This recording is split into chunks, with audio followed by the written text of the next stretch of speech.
Women and men are not, even by far, similar, let alone the same. This is the truth.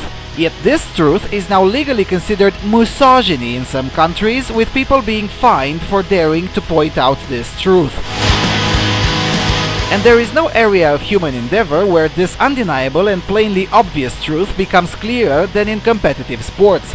This has a lot to do with nature and with the fact that competitiveness is a value held more by men than it is by women, as the Danish anthropologist Dennis Nørmark pointed out recently, citing worldwide studies. In other words, human nature is not a social construct, no matter how much the ideologues are trying to convince the general public otherwise.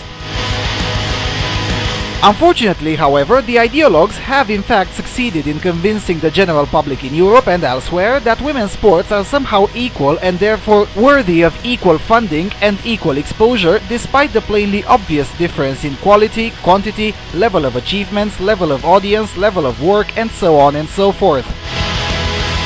Thanks to this widely yet plainly wrong belief, we get to have extremely biased regulations in many sports in the name of absolute equality of outcome. The most widely known example is in tennis, where women play far less tennis and yet they are paid the same as men because the patriarchy or oppression.